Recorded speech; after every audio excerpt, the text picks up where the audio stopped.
Gracias, muchas gracias por seguir en sintonía con su programa El Día por Telesistema Canal 11. Amigos, en los últimos días se ha producido una especie de un incremento notable de dominicanos, especialmente jóvenes de ambos sexos, que deciden emigrar, que piensan que, bueno, el paraíso está en los Estados Unidos y deben llegar a él a toda costa, como sea, arriesgando incluso sus vidas. Ya no lo están haciendo tanto por el Canal de la Mona en Yola, sino que muchos lo hacen creyéndose más inteligentes, más listos de la cuenta, vía Centroamérica. Y luego cruzan a los Estados Unidos. Pues para hablar sobre este tema migratorio que es de interés, sabemos que es del interés de muchos de ustedes, hemos invitado a una especialista en la materia, una especialista en temas migratorios, es la licenciada Patricia Polanco, abogada, que se ha dedicado mucho tiempo al tema migratorio a pesar de su juventud. Buenos días. Buenos días, gracias por la invitación. Gracias a usted por aceptarla. Patricia, vamos a comenzar por ahí. ¿Qué está pasando? Sé que a su oficina llegan muchos casos. Sí, así es. Y los que ha visto en la prensa, para el periódico El Día, usted también ha elaborado algunas cápsulas de orientación. ¿Qué nos puede decir? ¿Qué está pasando con este tema y el paso de jóvenes o de dominicanos por México? Ya, la verdad que es un tema preocupante. Lamentablemente los dominicanos se están embarcando en una travesía bastante larga. Muchos van a México por Guatemala. Actualmente no necesitamos visa los dominicanos para ir a Guatemala y luego entonces cruzan a México y de México tratan de cruzar a Estados Unidos. Para México sí necesitamos visa. Si la persona tiene visa de Estados Unidos, entonces no se les requiere la visa mexicana, pero claro, el que tiene entonces la visa de Estados Unidos Sí. no se embarca en la travesía. Y la realidad es que están pagando altas sumas de dinero.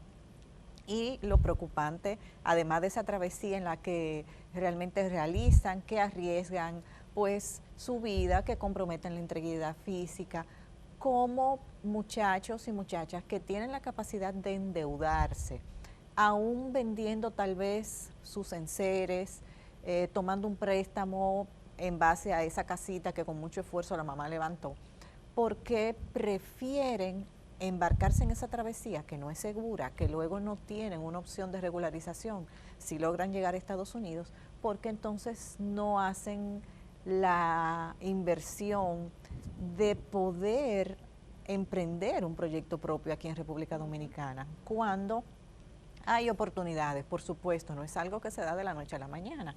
Hay que pasar por un proceso tal vez de tecnificación, de profesionalización y, por supuesto, echar el pleito aquí, como dicen. Pero con el tema de las redes sociales, de muchos que sí han logrado llegar y que le pintan una realidad distinta a quienes dejan aquí, entonces hay muchos que se han embarcado en esa travesía.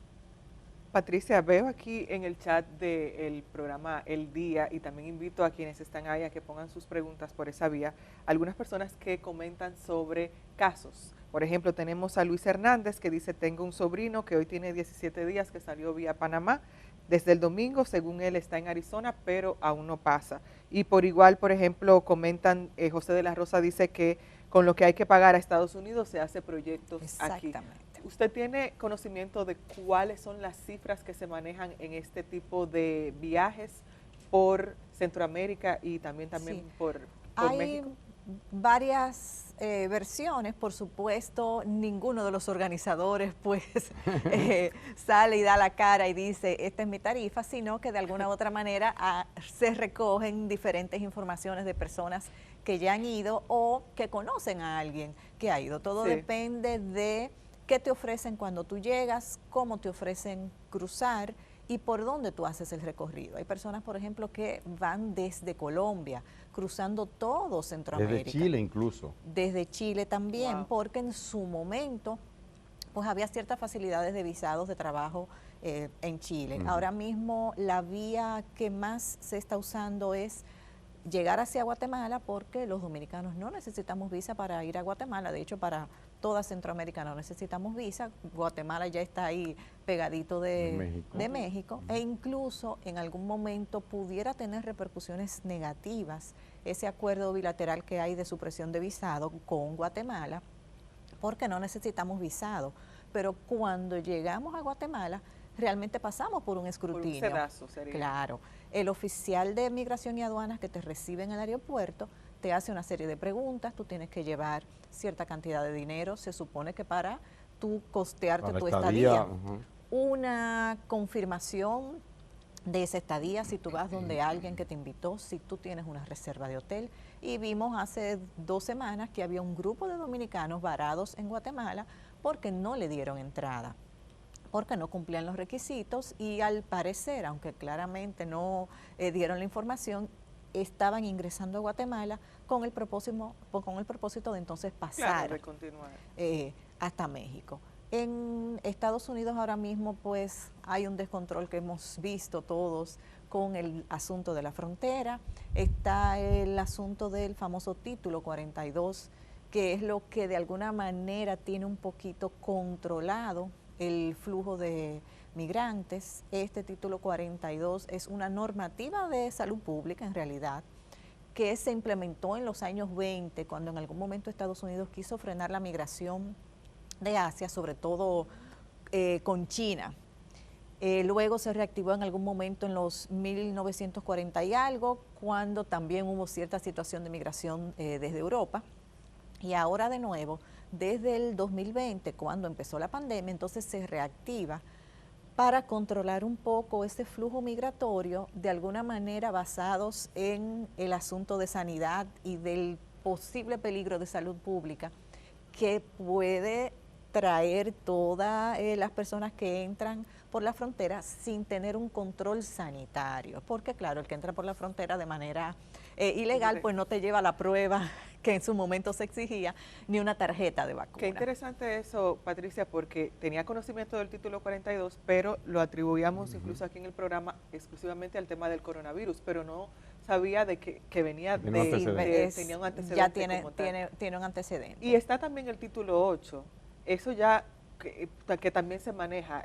¿Qué relación tiene con el título 42 y cómo afecta esa entrada de inmigrantes de manera irregular? El título 42 básicamente lo que hace es que faculta a ese funcionario de control fronterizo de aduanas que está en la frontera de hacer una devolución expedita para ese inmigrante que está tratando de ingresar o que ya ingresó a Estados Unidos, entonces lo devuelven al país anterior por el cual ingresó. Por eso en México hay una gran cantidad de inmigrantes varados, sobre todo centroamericanos, especialmente nicaragüenses y guatemaltecos, que no han podido pasar esperando que ese título 42 se levante, porque otra pudiéramos decir que traba u otro control que pone el título 42 es que no hay solicitud de asilo por medio de la frontera, mientras el título 42 está, pudiéramos decir que vigente o activo.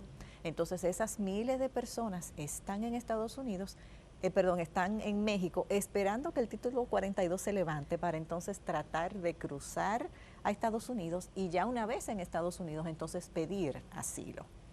¿No tienen derecho a hacerlo o sí? Mientras está el título 42, no hay opción de hacer asilo si se entra de manera ilegal por la frontera, porque existe entonces la facultad del título 42 con el funcionario de migración que te hace una devolución expedita y te saca inmediatamente. Y luego esa persona no tiene... Esa persona... No tiene opción para conseguir una visa nunca, ¿o sí? Esa persona muy difícilmente va a conseguir una visa porque, ¿qué pasa? Se supone que uno de los principales criterios que la persona debe de alguna manera probar para solicitar una visa y que ese oficial consular entienda que califica para ese visado es que no tiene intención de emigrar a Estados Unidos o de quedarse en Estados Unidos una vez le den esa visa. Entonces, si ya tú tratas de entrar ilegal, ya está fechado. Independientemente del tiempo que haya pasado, pues siempre de alguna forma va a estar, pudiéramos decir que esa mancha en el récord de que, bueno, pero usted hace 5 años, 8 años intentó quedarse en Estados Unidos, bueno, pero mi situación ahora es distinta Y ahí también vuelve y entra el tema discrecional del oficial consular, porque la visa como tal no es un derecho adquirido. No. Y entonces el oficial consular prefiere no otorgar el visado para no correr el riesgo de esa persona que en su momento tenía una situación tal vez muy distinta, quiso entonces ingresar por la frontera y quedarse en Estados Unidos. Y con el tema del título 42, que se levante esa restricción, sí, vamos a decir, entra también el asilo, la solicitud de asilo. Ahora todo el que entre de manera irregular tendría que pasar por el proceso de solicitud de asilo. ¿Cómo no, o sería así? ¿Quiénes califican para ese asilo? No necesariamente, porque para el asilo la persona tiene que calificar. Ajá, el asilo, la persona tiene que cumplir unos criterios de probar que en su país de origen o el país del cual proviene tiene una situación de persecución, ya sea por un tema político, por raza, por religión o porque pertenece a determinado grupo. Y aquí no hay esas condiciones, étnico evidentemente. O social. Entonces, República Dominicana como tal y los dominicanos no calificamos para asilo porque no tenemos esa situación. Condiciones. Lo más puede ser un banco que te persiga para que tú pagues una tarjeta o algo así. Y situaciones de ese tipo. Entonces, por eso, países como Guatemala, Nicaragua, El Salvador, Honduras, sí, quienes están, muchos de sus nacionales, apostados en México. Colombia en su momento. Colombia también en su momento, esperando que termine la vigencia del título 42 para entonces entrar y pedir asilo. ¿Qué ha pasado con la normativa? Que ahora mismo se está en espera de que haya, pudiéramos decir, que una apelación en la Corte Suprema de Estados Unidos. Se supone que se iba a levantar ahora en diciembre, la Corte Suprema dijo que no, le dio de chance a los demócratas hasta el pasado mes de diciembre para que argumentaran o presentaran nuevos argumentos con relación al levantamiento de la medida. Los demócratas argumentan que es una normativa de sanidad, que ya el COVID está controlado y que no hay una situación de riesgo de salud pública que amerita que ese título esté vigente. Pero por otro lado, ahora mismo es el único poco control, por decirlo así, que tienen en la frontera. Entonces, vamos a ver qué pasa. Hay de nuevo audiencia ahora en el mes de febrero. Y habría que ver si se toma ahí la decisión de levantar o no el título 42. Todo esto ha llegado a la Suprema Corte porque 19 estados de Estados Unidos, de gobernadores republicanos, entonces formaron una coalición, se constituyeron para entonces presentar esa moción ante la Suprema Corte de Justicia y que el título 42 siga vigente. Bueno, vamos a ver qué pasa con el 42. Entre tanto, Patricia, me gustaría que le explicase a nuestros televidentes por dónde es la vuelta, porque hay quienes, evidentemente que por ahí hay demasiado riesgo, demasiado peligro, y es una aventura además que no te garantiza nada como claro. Tal.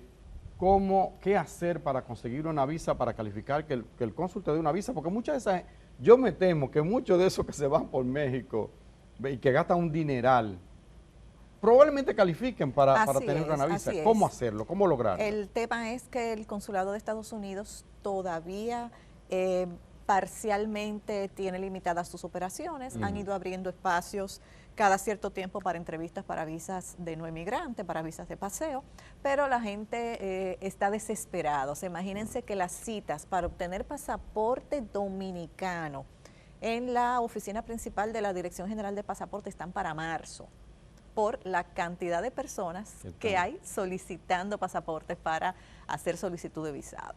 O sea que es lamentablemente una situación que muchas personas entienden que su única opción es emigrar y lamentablemente emigrar de una forma. Pero ¿cómo lograr, digamos Germán, que se debe iniciar? ¿Sí? Disculpa, antes de esa pregunta, pienso que hay un punto muy importante que lo vi ahora en el chat y quiero que quede bien claro, porque dice uno de los que comentan en el chat, según lo que dijo, hasta ahora todo el que puede que se vaya.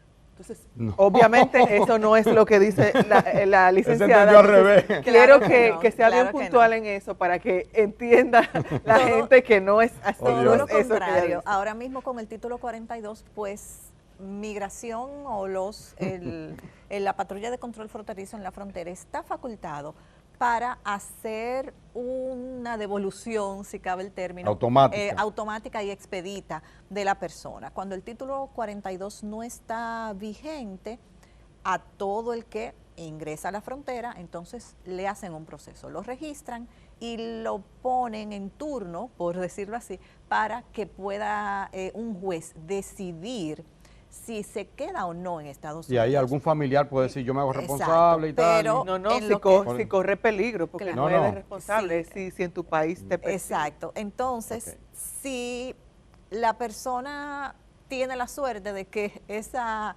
audiencia de migración tarde años en llegar, como pasa, pues entonces la persona se queda años en Estados Unidos, obviamente en un estatus de ilegal registrado por migración. Entonces, los dominicanos no tenemos opción de asilo, aún esté vigente o no el título 42, porque en el país no tenemos una situación que amerite que pidamos asilo. Hay otra figura que es el estatus de protección temporal o TPS, que quien decide qué país califica o no para eso es el Departamento de Estado, dependiendo de la situación del país. Entonces, ahora mismo, ¿quiénes tienen TPS o pueden aplicar para TPS? Los afganos, los ucranianos, personas de El Salvador, de Honduras, de Guatemala, y es otra figura distinta porque la persona aplica para ese estatus de protección temporal estando ya en Estados Unidos. Tú llegaste con tu visa, pasó algo en tu país, entonces tú no puedes regresar porque hay una situación de seguridad o una catástrofe natural, vino... O lo que le pasó a Tom Hanks en la serie, en la película Aeropuerto.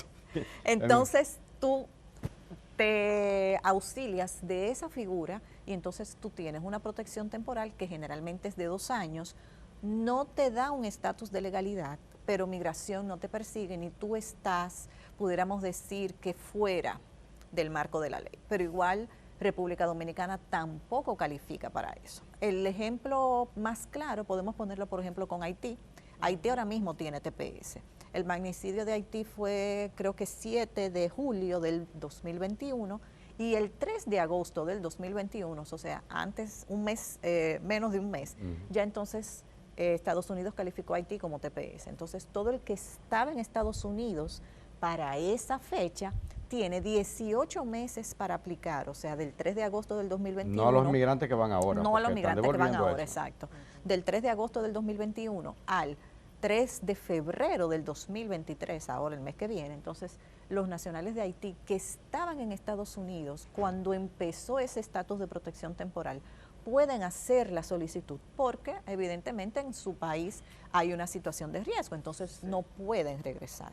Los ucranianos de igual manera, por el tema de la guerra, Ucrania, con Ucrania se dan 2 situaciones, que es que el que está ya en Estados Unidos puede aplicar para el TPS, el que salió de Ucrania por la guerra y todavía no se ha reasentado en ningún otro país, entonces puede hacer una solicitud acogiéndose a otros recursos que hay como refugiado, que al final es un país que tiene una situación de guerra y si yo estoy ya dentro de Estados Unidos, entonces yo hago la solicitud del TPS, de la protección temporal, o si yo todavía no he llegado a Estados Unidos, entonces pero esos yo son hago casos muy especiales, evidentemente. la solicitud de refugiado. Entonces, todas esas opciones muchas veces son las que les venden a nuestros dominicanos, pero al final no aplicamos para ninguna de esas situaciones. Patricia, me gustaría que le dieras entonces algunos consejos a los jóvenes,